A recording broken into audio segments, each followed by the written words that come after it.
Video ನೋಡ್ತಿರುವಂತ ಎಲ್ಲ ವೀಕ್ಷಕರಿಗೆ ನಮಸ್ಕಾರ. ಈ ದಿನ ಕೆಇಆರ್ಸಿ ಕರ್ನಾಟಕ ವಿದ್ಯುತ್ ಶಕ್ತಿ ನಿಯಂತ್ರಣ ಆಯೋಗವು ಖಾಲಿರುವಂತಹ ವಿವಿಧ ಹುದ್ದೆಗಳ ಭರ್ತಿಗೆ ಅರ್ಜಿಯನ್ನು ಕರೆಯಲಾಗಿದೆ. ಆಸಕ್ತಿ ಇರುವಂತಹ ಅಭ್ಯರ್ಥಿಗಳು ತಮ್ಮ ಅರ್ಜಿಗಳನ್ನು ಆಫ್ಲೈನ್ ಮುಖಾಂತರ ಸಲ್ಲಿಸಬಹುದು. ನಮ್ಮ ವಿಡಿಯೋನ ಹೊಸದಾಗಿ ನೋಡ್ತಿರೋ ನಮ್ಮ ಚಾನಲ್ ಸಬ್ಸ್ಕ್ರೈಬ್ ಮಾಡಿ ಹಾಗೂ ಪಕ್ಕದಲ್ಲಿರುವ ಬೆಲ್ ಐಕಾನ್ ಅನ್ನು ಕ್ಲಿಕ್ ಮಾಡಿ ಮುಂದೆ ಬರುವಂತಹ ಎಲ್ಲ ಸರ್ಕಾರಿ ಹುದ್ದೆಗಳ ಸಂಪೂರ್ಣ ಮಾಹಿತಿಗಳನ್ನು ಪಡೆಯಿರಿ. ಈ ಒಂದು ಇಲಾಖೆ ಹೆಸರು ಕರ್ನಾಟಕ ವಿದ್ಯುತ್ ಶಕ್ತಿ ನಿಯಂತ್ರಣ ಆಯೋಗ. ಹುದ್ದೆಗಳ ಹೆಸರು ವಿದ್ಯುತ್ ಶಕ್ತಿ ಲೋಕಪಾಲಕರು. ನಂತರ ಶೈಕ್ಷಣಿಕ ವಿದ್ಯಾರ್ಹತೆ. ಈ ಹುದ್ದೆಗೆ ಅರ್ಜಿಯನ್ನು ಸಲ್ಲಿಸಲು ಆಸಕ್ತಿ ಇರುವಂತಹ ಅಭ್ಯರ್ಥಿಗಳು ಪದವಿ ವಿದ್ಯಾರ್ಹತೆಯನ್ನು ಹೊಂದಿರಬೇಕು. ವಿದ್ಯುತ್ ಶಕ್ತಿ ಸರಬರಾಜು ಮತ್ತು ವಿತರಣೆ, ಹಣಕಾಸು, ಕಾನೂನು ಮತ್ತು ಆಡಳಿತ ಇವುಗಳಲ್ಲಿ 25 ವರ್ಷಗಳ ವೃತ್ತಿ ಅನುಭವವನ್ನು ಹೊಂದಿರಬೇಕು. ಜೊತೆಗೆ ಕನ್ನಡ ಭಾಷೆಯಲ್ಲಿ ಕಾರ್ಯನಿರ್ವಹಿಸಲು ಗೊತ್ತಿರಬೇಕು.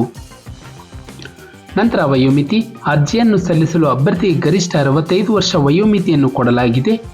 ವೇತನ ಶ್ರೇಣಿ. ಹುದ್ದೆಗಳಿಗೆ ಆಯ್ಕೆಯಾದಂತಹ ಅಭ್ಯರ್ಥಿಗಳಿಗೆ ಪ್ರತಿ ತಿಂಗಳು 80,000 ವೇತನವನ್ನು ನೀಡಲಾಗುತ್ತದೆ. ನಂತರ ಆಯ್ಕೆ ವಿಧಾನ.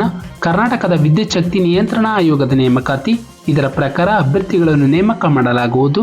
ಅಭ್ಯರ್ಥಿಗಳು ಅರ್ಜಿಯನ್ನು ಸಲ್ಲಿಸಲು ಕರ್ನಾಟಕದ ವಿದ್ಯುತ್ ಶಕ್ತಿ ನಿಯಂತ್ರಣ ಆಯೋಗದ ಕಚೇರಿಯಲ್ಲಿ ಅರ್ಜಿಯನ್ನು ಪಡೆಯಬಹುದು ಅಥವಾ ಅಧಿಕೃತ ವೆಬ್ಸೈಟ್ನಲ್ಲಿ ಈ ಒಂದು https://kerc.karnataka.government.in ಗೆ ಭೇಟಿ ನೀಡಿ ತಮ್ಮ ಅರ್ಜಿಯನ್ನು ಪಡೆಯಬಹುದು.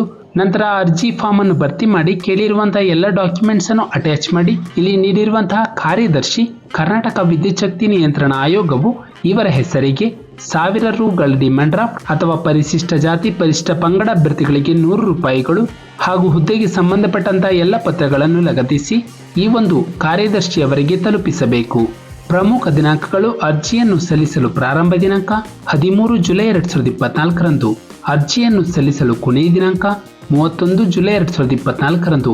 ನಮ್ಮ ಒಂದು ಡಿಸ್ಕ್ರಿಪ್ಷನ್ ಬಾಕ್ಸ್ನಲ್ಲಿ ಅಫಿಷಿಯಲ್ ನೋಟಿಫಿಕೇಶನ್ PDF ಇರುತ್ತೆ. ಇದನ್ನು ಡೌನ್ಲೋಡ್ ಮಾಡಿಕೊಂಡು ಹೆಚ್ಚಿನ ಮಾಹಿತಿಯನ್ನು ಪಡೆಯಬಹುದು. ನಾವು ನೀಡಿದ ಉದ್ಯೋಗದ ಮಾಹಿತಿ ನಿಮಗೆ ಇಷ್ಟವಾಗಿದ್ದಲ್ಲಿ ವಿಡಿಯೋಗೆ ಲೈಕ್ ಮಾಡಿ, ಶೇರ್ ಮಾಡಿ ಹಾಗೂ ಸಬ್ಸ್ಕ್ರೈಬ್ ಮಾಡಿ.